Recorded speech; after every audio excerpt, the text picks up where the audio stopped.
আসেন আমরা সরাসরি এবার তাফসিরের দিকে যাই। আমি ছোট্ট একটা সূরা তেলাওয়াত করেছি, 11টি আয়াত বিশিষ্ট। সূরাটার নাম সূরাতু আল কারিআহ। কি নাম? সবাই বলেন, সবাই বলেন কি নাম? আল কারিআহ। মাক্কি সূরা। কি সূরা? সবাই বলেন। মনে রাখতে হবে, এই যে উনি সূরা আসর থেকে কি বলল, কি পয়েন্টস গুলো নিয়ে যেতে হবে, যে এটা এটা এটা সূরাতুল কারিয়ার কি পয়েন্টস গুলো কি নিয়ে যেতে হবে, এইটা এটা এটা। সূরা ফাতিহার মধ্যে আল্লাহ বেসিক কি কি পয়েন্ট হাইলাইট করেছেন, এগুলো আমাদেরকে শিখে যেতে হবে। তা না হলে শুধু আসলাম, স্লোগান দিলাম, কাঁদলাম, মোনাজাত ধরে জিলাপি নিয়ে চলে গেলাম, কোনো লাভ হইল? কথা বলেন। তো আমরা যে সূরাটা থেকে আজকে কথা শুনতে চাই, সূরাটার নাম হচ্ছে, সবাই বলেন, আল কারিআহ। আল কারিআহ মানে বিকট আওয়াজ। আল কারিআহ মানে কি? ভয়ঙ্কর আওয়াজ। ভয়ঙ্কর আওয়াজ শোনেন নাই কখনো? কোথায় শুনছেন? হ্যাঁ, বিজলি। ও বিজলিতে শুনছে, থান্ডার, বজ্রপাত। আসলে অনেক আওয়াজ হয়, তাই না? আপনারা আঞ্চলিক ভাষায় বিজলিতে কি বলেন? ঠেড়া। ঠেড়া। বিজলি চমকেছে, ঠিক আছে। তো সে সবচেয়ে ভয়ঙ্কর যে আওয়াজটা তার জীবনে শুনেছে সেটা হচ্ছে ঠেড়া, মানে বিজলি চমকালে যে থান্ডার, ভয়ঙ্কর আওয়াজ। আর কে কি আওয়াজ শুনছেন ভয়ঙ্কর জীবনে? হ্যাঁ, কই শুনছো? কও কিসে? বানসিরিক, ঠেড়ার ডুপ্লিকেট ভার্সন বানসিরিক। আলামিন ভাই, আপনি সবচেয়ে ভয়ঙ্কর আওয়াজ কোথায় শুনছেন শুনি? মানে সবচেয়ে ভয়ঙ্কর আপনি আওয়াজ জীবনে কোথায় শুনছেন? এই যে টিউব ফুটে গেছে, অর্থাৎ টায়ার পাংচার হলে ভয়ঙ্কর আওয়াজ হয়। চমৎকার। আসলে তো রিক্সার টায়ারের চেয়ে ট্রাকের টায়ার পাংচার হলে আরো ভয়ঙ্কর আওয়াজ শুনছেন? রাস্তায় মাঝে মাঝে আমরা রাতকে রাত চলি, তো মাঝে মাঝে টায়ার পাংচার হয়, ভয়ঙ্কর আওয়াজ হয়, ভীষণ আওয়াজ। তার মানে বজ্রপাতে ভয়ঙ্কর আওয়াজ,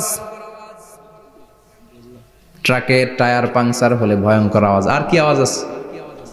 হ্যাঁ, কি উঠলে? বাজি। বাজি, বোমা ফাটালে, ককটেল মারলে। ককটেল আছে না নাই? 30 তারিখে আছে না নাই? হ্যাঁ, সেনাবাহিনী আছে, কিন্তু ধরে নিয়ে যাবে। ককটেল ফাটালে ভয়ঙ্কর আওয়াজ। আর হ্যাঁ, কিসের ডাক? বাঘের আওয়াজ। তার মানে আমরা আমাদের জীবনে সবচেয়ে বড় আওয়াজ শুনেছি বজ্রপাতের আওয়াজ। কেউ শুনেছি ট্রাকের টায়ার পাংচার হলে বিকট আওয়াজ। কেউ শুনেছি মহাসমাবেশের ভেতরে যখন ককটেল ফোটানো হয় ওই আওয়াজ। আল্লাহ বললেন এগুলো তো ছোট আওয়াজ, কিয়ামতের দিন এমন বিকট একটা আওয়াজ আমি দেব, এটার নাম আল কারিআহ। এটার নাম ক্লিয়ার? বুঝা গেছে? ওই আওয়াজ দুনিয়ার আওয়াজের মতো না।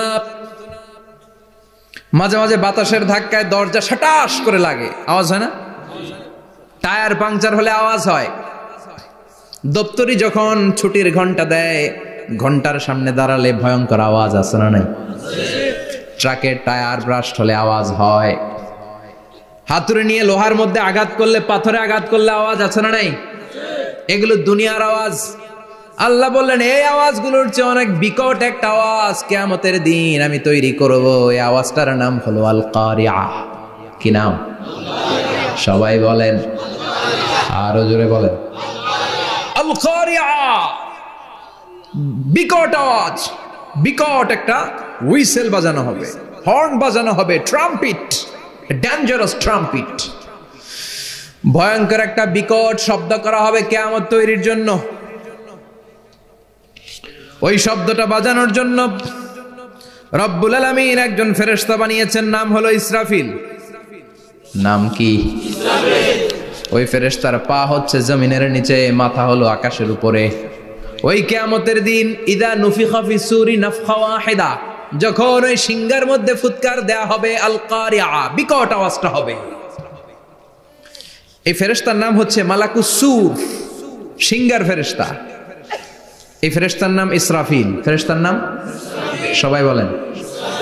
এই বিশাল ফেরেশতাকে 3টা হুইসেল দেওয়ার জন্য আল্লাহ বানিয়েছেন। কয়টা? সবাই বলেন। তার ডিউটি হচ্ছে 3টা হুইসেল দিবে, হর্ন বাজাবে 3টা। গাড়িতে সামনে জ্যাম হয়ে গেলে ড্রাইভাররা কি করে? হর্ন দেয়। সে একটা হর্ন দিবে, একটা হুইসেল দিবে, একটা ড্রাম বিট বাজাবে। ওইটাকে আরবিতে বলে সুর।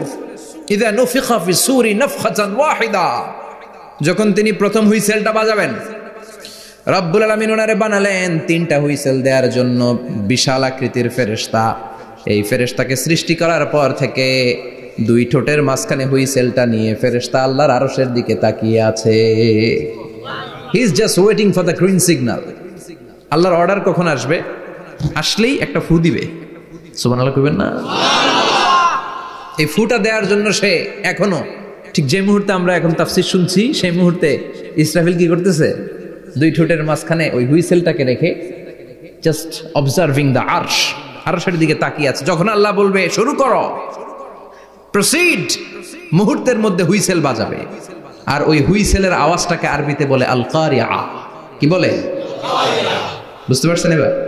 সহজ হয়ে গেছে না? নরম হয়ে আসতেছে না সূরাটা? আল কারিয়া তার মানে বিকট আওয়াজ, বিকট হর্ন বাজানো হবে, ট্রাম্পিট দেয়া হবে, বিকট হুইসেল দেয়া হবে। এই আওয়াজটা দুনিয়ার দপ্তরির ঘন্টা বাজানোর আওয়াজের মতো না। এই আওয়াজটা ট্রাকের টায়ার পাংচার হলে যে আওয়াজ, ওইটার মতো না। বৃষ্টির সময় বজ্রপাতের যে আওয়াজ, ওইটার মতো না।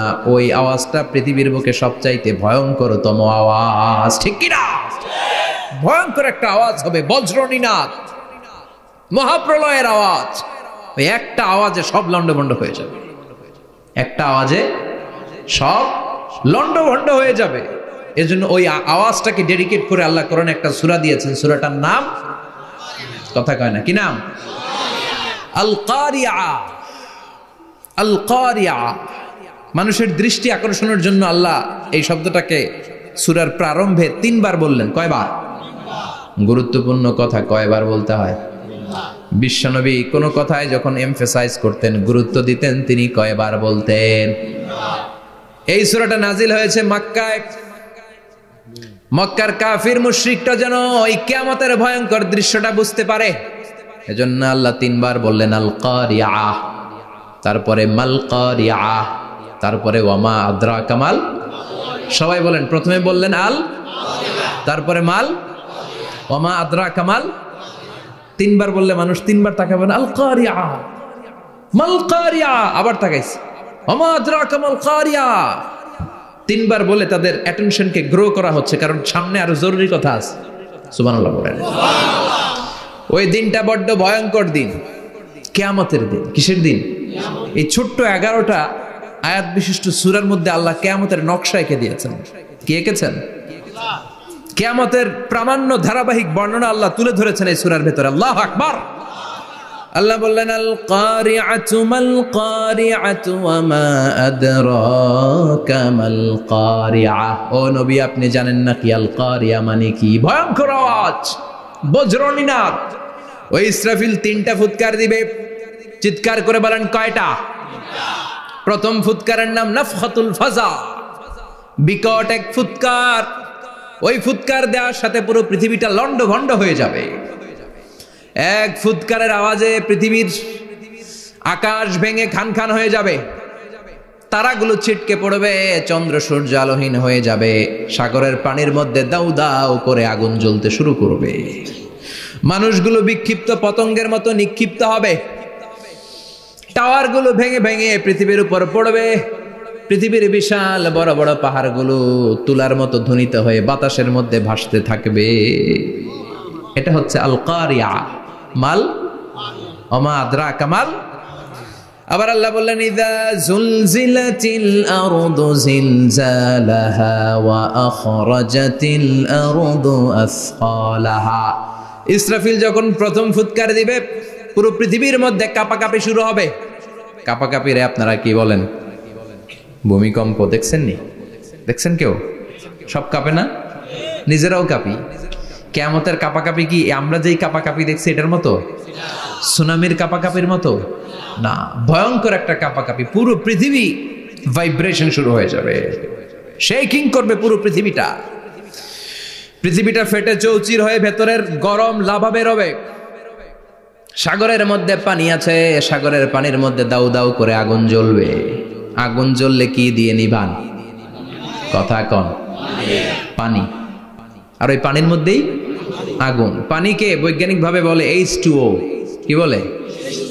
এই H2O নিয়ে কত কাণ্ড, হ্যাঁ, এই দেশে। আল্লাহ হেদায়েত দাও। আসরে পড়ে না আমিন। তার মানে হাইড্রোজেন থাকে দুইটা, হাইড্রোজেনের দুইটা মলিকিউল আর অক্সিজেনের একটা মলিকিউল। তো এই দুইটা গ্যাস একসাথে হলে পানি হয়ে যায়। কিন্তু একসাথে আমরা বানাতে পারি? বানিয়ে পাঠাইছে কে? কথা বলেন, কে? কৃত্রিম উপায়ে ইউনাইটেড স্টেটস অফ আমেরিকার একটা রিসার্চ সেন্টারে আধা গ্লাস পানি বানাইছিল বিজ্ঞানীরা। কয় গ্লাস? হাইড্রোজেনের দুইটা মলিকিউল আর অক্সিজেনের একটা মলিকিউলকে মিঙ্গেল করে আর্টিফিশিয়াল ওয়াটার তারা বানিয়েছিল। এতে বাংলাদেশি টাকায় খরচ করেছে প্রায় 3 কোটি টাকা। এটা অসম্ভব মানুষের পক্ষে কৃত্রিমভাবে পানি তৈরি করা। ফ্রিতে খাইতেছি আমরা, সুবহানাল্লাহ কইবেন না? তার মানে পানি দিয়ে আমরা আগুন নিভাই। পানির মধ্যে দুইটা গ্যাস, একটা হলো হাইড্রোজেন আর একটা হলো অক্সিজেন। এই গ্যাস দুইটা দিয়ে আবার আগুন নেভানো যায় না। এই গ্যাস দুইটা আলাদা হলে এগুলো আবার আগুন জ্বালায়। সুবহানাল্লাহ কোন। তার মানে কিয়ামতের দিন পানি আর পানি থাকবে না, পানির মিশ্রিত দুইটা গ্যাসকে আল্লাহ আলাদা করবে। ফলে পৃথিবীর ভেতরে থাকা আগুনগুলো বের হয়ে আসবে, গোটা সাগরের মহাসাগরের পানিগুলো দাউ দাউ করে জ্বলবে।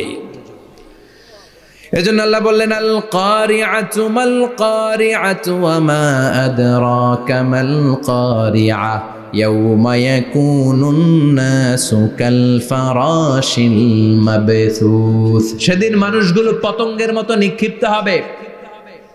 ওয়া তাকুনুল জিবালু কাল ইহনিল মানফুশ। তুলাকে ধ্বনিত করা হলে ছোট্ট ছোট্ট তুলার কণা বাতাসে যেমনে ভেসে বেড়ায়, পৃথিবীর বড় বড় পাহাড়গুলো এরকম বাতাসের মধ্যে মেঘের মতো ভাসতে শুরু করবে। সুবহানাল্লাহ বলেন। তুলা পিটায় না এমনি? পিটালে দেখবেন কিছু পাতলা তুলার কণা বাতাসের মধ্যে ভেসে বেড়াচ্ছে। এটা ফু দিলে আরো উড়ে, বাতাস পাইলে আরো উঠতে থাকে, কই যে যায় নিজেও জানে না। ছেড়ে নাই। পাহাড়গুলোর কে এরকম তুলার মতো ধ্বনিত করবে কে? মানুষগুলোকে বিক্ষিপ্ত পতঙ্গের মতো নিক্ষিপ্ত করে দিবে কে? আমরা আর এরকম শক্ত হয়ে বসে থাকতে পারবো না। পৃথিবীর সবকিছু, পৃথিবীর সেন্টারে একটা জায়গা আছে, ওটা টানে, কেন্দ্রের দিকে টানে। এটা গ্র্যাভিটেশনাল ল বা পাওয়ার বলে, মাধ্যাকর্ষণ শক্তি। এই যে এটা বসে আছে, টেবিল বসে আছে, আমরা বসে আছি, এই পাওয়ারটা না থাকলে আমরা ছিটকে যেতাম, আমরা ছিটকে পড়তাম। সেদিন এই মাধ্যাকর্ষণ শক্তির বলকে ভেঙে খান খান করবে কে? মানুষগুলো নিক্ষিপ্ত হবে, একজন ওইদিকে, আরেকজন ওইদিকে, আরেকজন ডায়ানে, আরেকজন বায়ে। কে কোন দিকে যাবে তারা নিজেরাও জানে না। আল্লাহু আকবার। এজন্য আল্লাহ বললেন, কাল ফারাশিল মাবথুস। পতঙ্গের মতো আলো জ্বালালে আলোর ভেতরে পতঙ্গগুলো যেমনে এদিক থেকে ডান থেকে বাম থেকে ঝাঁপিয়ে ঝাঁপিয়ে পড়ে, মানুষগুলো ডানে বায়ে ঝাঁপিয়ে ঝাঁপিয়ে পড়বে। শীতকালে ছেলেপেলারা র্যাকেট খেলে না, রাতে ব্যাডমিন্টন খেলে। এই গ্রামে তো খেলে না, ওই যে খেলা আছে, খেলা ঠিক আছে। তো এই যে খেলে, তখন রাতের বেলা তারা বাঁশ গেড়ে, বাঁশের মধ্যে কি লাগায়? লাইট লাগায়। তো এই লাইটের মধ্যে অনেক পোকা চলে আসে না, রাতের পোকা, হ্যাঁ, আলোর পোকা। পোকাগুলো এদিক থেকে ওই দিক থেকে, এর কোনো মা বাপ নাই, ডানে বায়ে ইচ্ছে মতো ছুটছে। মানুষগুলো সেদিন পাগলের মতো ছুটতে শুরু করবে, চিৎকার করে বলেন ঠিক কিনা? আবার আল্লাহ বললেন, ওয়াতাকুনুল জিবালু কাল ইহনিল মানফুশ। পাহাড়গুলো উঠতে থাকবে, বিশাল পাহাড় টুকরো টুকরো হয়ে যাবে। মাউন্ট এভারেস্ট খান খান হয়ে যাবে। নাম শুনছেন? এশিয়া মহাদেশের সবচেয়ে বড় পাহাড়। আমি দেখেছিলাম দূর থেকে, যাই নাই নেপালে। কাতারে একবার যাচ্ছিলাম, কাতার থেকে কায়রো সফরের সময় মাউন্টেন রেঞ্জের পাশ দিয়ে বিমান যায়। তো বিমানের সামনে আবার, ওটা খুব সম্ভব কুয়েতে এয়ারওয়েজে ফ্লাই করেছিলাম, সামনে আবার একটা স্ক্রিন থাকে, ওখানে কেউ মুভি দেখে, কেউ কোরআনের তেলাওয়াত শুনে, কেউ সফরের যে রোড ম্যাপ ওইটা দেখে। তো ওইটা দেখলে আপনি বুঝবেন এখন কোন শহরের উপর দিয়ে যাচ্ছেন, আশেপাশে কি আছে। তো তখন দেখাচ্ছে যে নেপালের পাশ দিয়ে এটা ফ্লাই করছে। জানলাটা খুলে দেখি বিশাল মাউন্টেন রেঞ্জ, উপরে বরফের ক্যাপ পরানো। আল্লাহু আকবার। তো আল্লাহ যখন ইযা জুলজিলাতিল আরদু জিলজালাহা, কিয়ামতের ওই আল কারিআ মাল কারিআ সময় পৃথিবীটারে ধরে যে একটা ঝাঁকুনি দিবে, ওই ঝাঁকুনিতে পাহাড়গুলো থাকবে। কথা বলেন। পৃথিবীর সবচেয়ে বড় পাহাড় ৮৮৫০ মিটারের মাউন্ট এভারেস্ট ভেঙে খান খান হয়ে যাবে, টুকরা টুকরা হয়ে যাবে। ইউরোপের সবচেয়ে বড় পাহাড়ের নাম হচ্ছে আল্পস মাউন্টেন, আল্পস পর্বতমালা। আমেরিকার সবচেয়ে বড় মাউন্টেন রেঞ্জ হচ্ছে আলাস্কা, থাকবে এগুলা? তুর পাহাড় আরব বিশ্বের বিশাল এক পাহাড় থাকবে। বাংলাদেশের গারো পাহাড়, কেউকারাডাং, তাজিংডং, বিজয়, চিম্বুক, নাম শুনছেন? গেছেন আপনারা? কি বিশাল বান্দরবানে পাহাড়। আল্লাহ যখন ইদা জুলজিলাতিল আরদু জিলজালাহা বলে একটা কাঁপুনি দিবে, টিকবে? কথা কন, কথা কন। আবার পৃথিবীর বড় বড় টাওয়ার, বুর্জ আল খলিফা, বিশাল লম্বা tower, Kingdom Tower, Shanghai Tower, Petronas Twin Tower, তাইপেডাং 101, এই যে বিল্ডিং গুলা টিকবে? কথা বলেন। এজন্য আল্লাহ বললেন আল কারিআতু মাল কারিআতু ওয়া মা আদরাকা মাল কারিআ ইয়াউমা ইয়াকুনুন নাসু কাল ফারাশিল মাবথুস ওয়া তাকুনুল জিবালু কাল ইহনিল মানফুশ। আল্লাহু আকবার। আবার আল্লাহ বললেন ইযা রুজ্জাতিল আরদু রাজ্জান ওয়া বুসাতিল জিবালু বাসসা। কিয়ামতের এই বিকট শব্দটা যখন ইসরাফিল ফেরেশতা দিয়ে ফেলবে, তারাগুলো ছিন্ন বিচ্ছিন্ন হয়ে যাবে, ছিটকে পড়বে, আকাশ সংকুচিত হয়ে যাবে।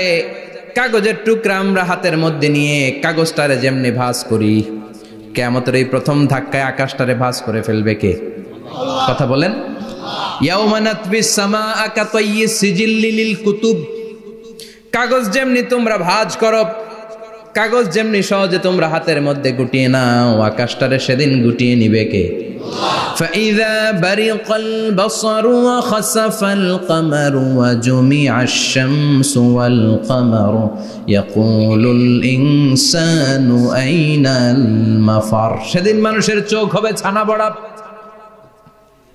চন্দ্র সূর্যে কোনো আলো নাই, দিক বিদিক পেরেশানের মতো মানুষ দৌড় দিবে, আর সবার মুখে একটাই চিৎকার, আইনাল মাফার, ওয়্যার দ্য ওয়ে আউট, জামু কই? সব জায়গায় একই অবস্থা। কথা কন। কিয়ামতের ঝাঁকুনি যখন হবে শুধু বাংলাদেশে হবে, ইন্ডিয়ায় হবে না, হবে সৌদি আরবে হবে না, কাতারে হবে না, আমেরিকায় হবে না, গোটা বিশ্বটারে একবারে ঝাঁকুনি দিবে কে? আবার আল্লাহ বললেন ইয়াউমা তারাউনাহা তাযহালু কুল্লু মুরদিআতিন আম্মা আরদাআত। কিয়ামতের বিভীষিকাময় পরিস্থিতি দেখে দুধের বাচ্চাকে রেখে বাচ্চার মা দিবে একটা দৌড়। দুধের বাচ্চারে রেখে মা কোনোদিন দৌড় দেয় নাকি? দুগ্ধপোষ্য বাচ্চা, দুধ খাওয়ায়, এই দুধের বাচ্চাটারে মা খুব যত্ন করে রাখে না? কথা বলেন। কিয়ামতের এই বিভীষিকাময় পরিস্থিতি দেখে মা দুধের বাচ্চাকে রেখে দিয়ে দিবে দৌড়। গর্ভবতী মা মুহূর্তের মধ্যে ডেলিভারি হয়ে যাবে। বিকট আল কারিয়া মাল কারিয়া যখন শুরু হয়ে যাবে, 3 মাসের 4 মাসের অপরিণত অপরিপক্ক বাচ্চা মুহূর্তের মধ্যে ডেলিভারি হয়ে যাবে। এই এলাকায় বাচ্চা ডেলিভারি হয় কয় মাসে?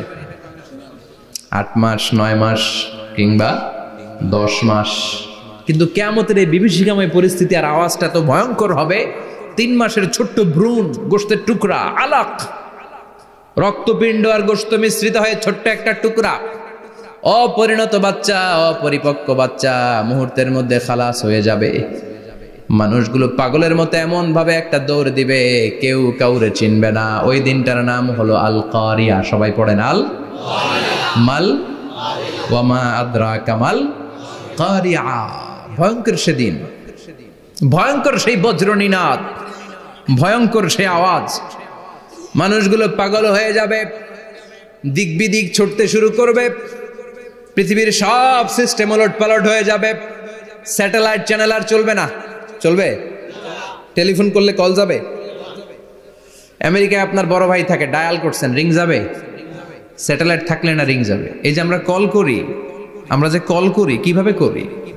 ডায়াল করলে স্যাটেলাইটে যে নক করে, তারপর আপনার কাঙ্ক্ষিত নাম্বারে যে কয়েক সেকেন্ড পরে আবার নক করে, এরপর সে রিসিভ করলে আবার স্যাটেলাইট হয়ে আপনার কাছে আসে। তো এটা সেদিন থাকবে না, স্যাটেলাইটগুলো একটার সাথে আরেকটা লেগে দুমড়ে মুচড়ে সব শেষ। বড় বড় টাওয়ারগুলো আবাসিক এলাকার উপরে পড়বে, গাছপালা ভেঙে খান খান, পাহাড়গুলো তুলাধুনা হয়ে যাবে। কেউ থাকবে ওই সময় টয়লেটে, থাকবে না? কেউ থাকবে ঘুমের মধ্যে, কেউ থাকবে বাজারে, কেউ থাকবে অফিসে, কেউ থাকবে রান্নাঘরে, কেউ থাকবে রাস্তায়, কেউ থাকবে নাচানাচির মধ্যে। চিল্লা এখন ঠিক কিনা? যে যে অবস্থায় থাকুক না কেন পাগল হয়ে যাবে, পাগল, অস্থির। ওমা হুম বিসুকারা ওয়ালাকিন আযাবাল্লাহি শাদীদ। মানুষগুলোরে মাতালের মতো দেখা যাবে, আসলে একটাও মাতাল না। আল্লাহর আযাবের ভয়ে সব অস্থির হয়ে যাবে। আল্লাহু আকবার। এজন্য আল্লাহ বললেন ইসরাফিলকে 3টা ফুৎকার দেওয়ার জন্য আমি তৈরি করেছি। প্রথম ফুৎকার যখন সে সিংহার মধ্যে হাঁকিয়ে দিবে তখন এই অবস্থা হয়ে যাবে। এবার দ্বিতীয় সিংহায় ফুৎকার দেওয়ার জন্য আল্লাহ অর্ডার করবে। ইসরাফিল তার বিশাল হুইসেলটা নিয়ে সাথে সাথে দ্বিতীয় ফুৎকারটাও দিয়ে দিবে। দ্বিতীয় ফুৎকার দেওয়ার সাথে সাথে এই ফুৎকারটাকে আরবিতে বলে নাফখাতুস সাঈক, সব মরে যাবে। সব কি হবে? মরবেন না আপনারা? আজীবন থাকবেন? একদিন মাটির ভেতরে হবে ঘর রে মন আমার, কেন বাঁধো দালান ঘর, প্রাণ পাখি উড়ে যাবে পিঞ্জর ছেড়ে, ধরা ধামে সবই রবে তুমি যাবে চলে, বন্ধু বান্ধব যত মাতা পিতা দ্বারা সুত সবই হবে তোমার পরে মন আমার, কেন বাঁধো দালান ঘর, একদিন মাটির ভেতরে হবে ঘর রে মন আমার, কেন বাঁধো দালান ঘর রে মন আমার, কেন বাঁধো দালান ঘর। ঠিক কিনা? থাকা যাবে? কবরে যাওয়া লাগবে না? This is the circle of life. এসেছি, থাকছি কিছুদিন, একটা স্টেশনে ট্রানজিট পিরিয়ড, আবার চলে যাব। জন্মিলেই মরিতে হবে। চিল্লা এখন ঠিক কিনা? আল্লাহ বলবেন ইসরাফিল তোরে 3টা ফুৎকার দেওয়ার জন্য তৈরি করেছি। চিৎকার করে বলেন কয়টা? একটা ফুৎকার দিয়ে দুনিয়াটারে তুই লন্ডভন্ড করে দিলে রে ইসরাফিল। এবার দ্বিতীয় ফুৎকার দিয়ে পৃথিবীর সব মানুষগুলোর আত্মা নিয়ে নেয়ার ব্যবস্থা করে দে। মুহূর্তের মধ্যে ইসরাফিল সিংহার মাঝখানে ঠোঁট লাগিয়ে দ্বিতীয় ফুৎকারটা দিবে। দ্বিতীয় ফুৎকার দেওয়ার সাথে সাথে সব শেষ। মালাকুল মাউত পৃথিবীর সব মানুষের আত্মা সংবরণ করে নিবে। সব শেষ, মানুষ নাই, জিন নাই, দানব নাই, কেউ থাকবে না। যে ইসরাফিল ফুৎকার দিয়ে সব লন্ডভন্ড করছে ওইটাও নাই। ইসরাফিলও চলে যাবে নাকি ইসরাফিল থাকবে? কথা কন। কেউ থাকবে না? থাকবে একজন, তিনি কে?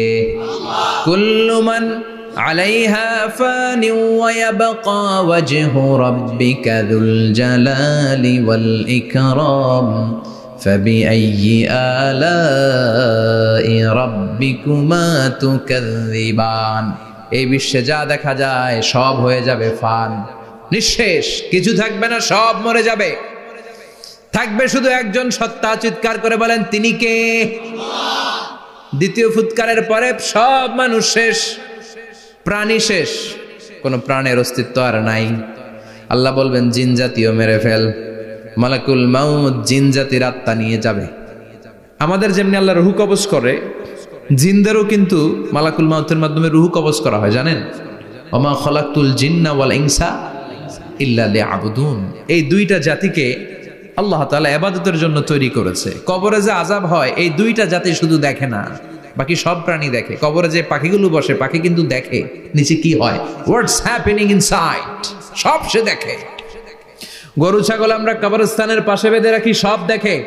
গায়রাস সাকালাইন, শুধু মানুষ আর জিন ছাড়া। ঠিক কিনা?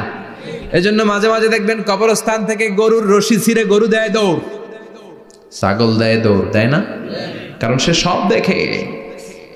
জিনদেরও রূহ কবজ করা হবে, তাদের জন্য এই শরিয়ত আছে। জিনদেরও কোরআন তেলাওয়াত করতে হয়, ওদেরও সালাত পড়তে হয়, ওরাও সিয়াম করে, ওরাও হজের সময় হজ করে, কিন্তু আমরা দেখি না। দেখি? এটা একটা অদৃশ্য জাতি, এটা দেখা যায়। জিসমুন নারিয়ুন ইয়াতাশাক্কালু বিআশকালিন মুখতালিফা। এটা আগুনের তৈরি একটা সৃষ্টি, যেটা যখন যে রূপ ধরতে চায় ওই রূপ ধরতে পারে। যেটার কথা শুনছেন কেউ? শুনছেন আপনি? কোথায়? কোরআনে শুনছেন না? জিন আমাদের সাথে কথা কইছে, ওটা শুনছেন নি কান দিয়ে? এটা শুনেন? শোনা যায়, শোনা যায়। অনেকে শুনে, অনেকে শুনে। জিসমুন নারিয়ুন ইয়াতাশাক্কালু বিআশকালিন মুখতালিফা, আগুনের তৈরি একটা সৃষ্টি, চাইলে যেমন মনে চায় তেমন আকৃতি ধরতে পারে। কখনো ছাগল হতে পারে, কখনো বিড়াল হতে পারে, কখনো সাপ হতে পারে, আবার মানুষের মতো আকৃতি নিতে পারে। আল্লাহু আকবার। আল্লাহ বলবেন মানুষ শেষ, এবার জিনদের রূহ কবজ করো। সব জিনদের রূহ কবজ হবে। আল্লাহ একবার মালাকুল মাউতকে জিজ্ঞেস করবেন, আখবিরনি মাইয়াবকা, ও মালাকুল মাউত, আর কে কে বেঁচে আছে বলো। মালাকুল মাউত বলবে, আল্লাহ মানুষ নাই, জিন নাই, প্রাণী নাই, শুধু ফেরেশতারা আছে। আল্লাহ বলবেন সব ফেরেশতাদের রূহ কবজ করো। সব ফেরেশতাদের রূহ কবজ হয়ে যাবে। যেই ফেরেশতার হুইসেল দেওয়ার কারণে, হর্ন বাজানোর কারণে কিয়ামত, ওই ফেরেশতার রূহ কবজ হয়ে যাবে। আল্লাহু আকবার। আর কে কে বেঁচে আছে? আমার ভাই জিব্রাইল বেঁচে আছে, জিব্রাইল রেও নাও। মালাকুল ওয়াহি, ওহির ফেরেশতা, যিনি আল্লাহর কাছ থেকে ওহী নিয়ে দুনিয়ায় আসতো, তারও রূহ কবজ হয়ে যাবে। এবার আল্লাহ বলবেন, আখবিরনি ইয়া মালাকাল মাউত মাইয়াবকা, ও মালাকুল মাউত, আর কে বেঁচে আছে মহাবিশ্বে বল। কেউ আছে নাকি? মালাকুল মাউত বলবে, আল্লাহ কেউ নাই। আপনার কথা মতো মানুষ মারলাম, জিনদের মারলাম, ফেরেশতাদেরও মারলাম, কেউ নাই। একমাত্র শুধুমাত্র আপনি আছেন, আর আপনার হুকুমের গোলাম আমি আজরাইল আছি। সুবহানাল্লাহ পড়েন। কি একটা সময় কাটবে। আল্লাহ আর মালাকুল মাউত ছাড়া কেউ থাকবে না। আল্লাহ বলবে, সবাইকে মারলি, সবাই চলে গেল, সবার মরণ হলো, এবার তোর মরণ। এবার সবাইকে মারলি, এবার তুই একটু মর, তুই একটু মর। কি ভয়ঙ্কর কথা। তুই মর শুনে মালাকুল মাউত কাঁপতে শুরু করবে, খিচুনি উঠে যাবে মালাকুল মাউত। সে বলবে, আল্লাহ সবাই রে মারলাম, আমি মরবো কেন?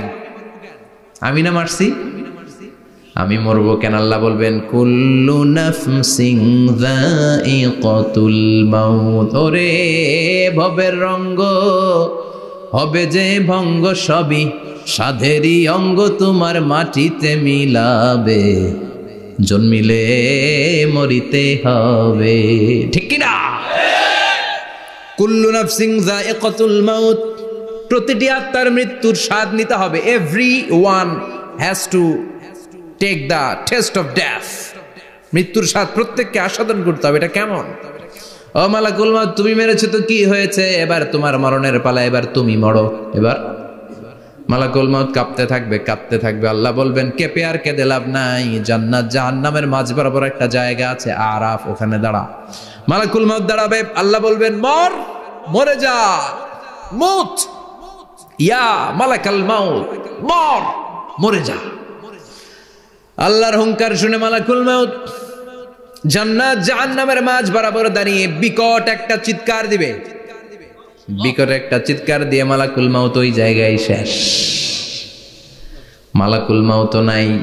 বিশ্বনবী বলেন, মালাকুল মাউতের ওই দিনের চিৎকারটা এত ভয়ঙ্কর হবে, ডেঞ্জারাস হবে। ওই চিৎকারের আওয়াজ যদি দুনিয়ার মানুষেরা কান দিয়ে শুনতে পেত, আলাদা করে ইসরাফিলের সিংহায় ফুৎকার দেওয়ার কোনো দরকার লাগতো না।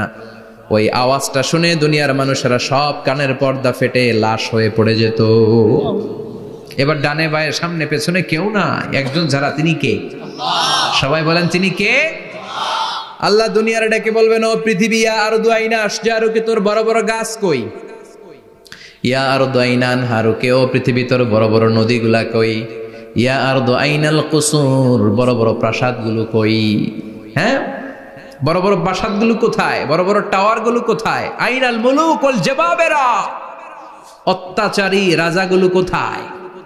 ক্ষমতার লোভে যারা গদি নিয়ে টানাটানি করতো আর বলতো ক্ষমতার মালিক আমি, সব ক্ষমতা আমার, আমার রাজত্ব, আমার দাপট, ওই গাদ্দারগুলো কোথায়? আল্লাহ চিৎকার দিয়ে বলবেন, লিমানিল মুলকুল ইয়াউমা লিল্লাহিল ওয়াহিদিল কাহ্হার, আজকে ক্ষমতা কার? সবাই বলেন চিৎকার দিয়ে, ক্ষমতা কার? Who belong the power today, who belong the kingdom today, আজকে ক্ষমতা কার? আল্লাহ বলবেন, ক্ষমতা কারো না, আসল ক্ষমতার মালিকানা আমি কারো হাতে দেই নাই, আসল ক্ষমতার মালিকানা কার হাতে? দ্বিতীয় ফুৎকার দিলে এই ঘটনা ঘটবে। এবার এমন একটা পরিস্থিতি হয়ে গেল, কিয়ামত হলো, সব শেষ, আছে একজন, তিনি কি? উনি মরবেন? আল হাইয়ুল কাইয়ুম। উনি কি? শাশ্বত, চিরঞ্জীব, সদা জাগ্রত, সদা সজাগ, তার কোনো ক্ষয় নাই, লয় নাই, অব্যয়, অক্ষয়, হ্যাঁ, স্রষ্টা। আল্লাহু আকবার। দুইটা ফুৎকার দেওয়ার পরে এই ঘটনা ঘটবে, কিন্তু ফুৎকার দেয়া লাগবে কয়টা? দিছে কয়টা? বাকি আছে কয়টা? এবার আবার ইসরাফিলের দরকার আছে না নাই? এবার রব্বুল আলামিন ইসরাফিলকে জীবিত করে দিবে, ইসরাফিলকে আবার রুহু দিয়ে দিবে। পড়েন সুবহানাল্লাহ। রুহুর মালিক কে? রুহু ঢুকায় কে? বের করে কে? রুহু দেখা যায়, ধরা যায়? ইসরাফিলকে আল্লাহ তাআলা রুহু দিবেন, দিয়ে বলবেন ইসরাফিল তো 3 নাম্বার হুইসেল দিয়ে ডিউটি শেষ কর। ডিউটি কয়টা? কথা বলেন। দিয়েছে কয়টা? বাকি কয়টা? ইসরাফিল আবার দাঁড়াবে, আবার হুইসেলটা নিয়ে 2 ঠোঁটের মাঝখানে লাগে আবার এক হুইসেল মারবে। এই হুইসেল মারার সাথে সাথে মহাবিশ্বে যত প্রাণ আছে আবার সব জীবিত হয়ে যাবে। সুবহানাল্লাহ। আবার মিনহা খলাকনাকুম ওয়া ফিহা নুঈদুকুম ওয়া মিনহা নুখরিজুকুম তারাতান উখরা। মাটি থেকে বানালাম, মাটির কবরে পাঠালাম, আবার মাটি দিয়ে তোমাদেরকে পুনরুত্থান করবে কে? সব উঠবে, সব। সাইয়েদনা আদম থেকে শুরু করে এখন কত 600 কোটি না মানুষ? আমগো আগে গেছে কয় কোটি? কত হাজার কোটি, কত billion, million, trillion, zillion, pillion, হিসাব আছে। আবার আমাদের পরে কত বছর আছে আমরা জানি? সব উঠবে। মিনহা খলাকনাকুম ওয়া ফিহা নুঈদুকুম ওয়া মিনহা নুখরিজুকুম তারাতান উখরা। সব উঠবে। হায়রে কত লম্বা ঘুম দিছিল সবাই। মুমিনরা সবাই কবরে কি দিবে? লম্বা ঘুম। জোরে বলেন কি দিবে? সবচেয়ে বড় ঘুম দিয়েছে সাইয়েদনা আদম আলাইহিস সালামের ছেলে হাবিল। নাম শুনছেন? ওরে মারছিল কে? কথা কম। এজন্য মারার বিচার দিয়ে আল্লাহ কিয়ামতের দিন বিচার শুরু করবে। রক্তের বিচার আছে না নাই? রক্তের দাগ সহজে শুকায় নাকি? রক্তের বিচার বড়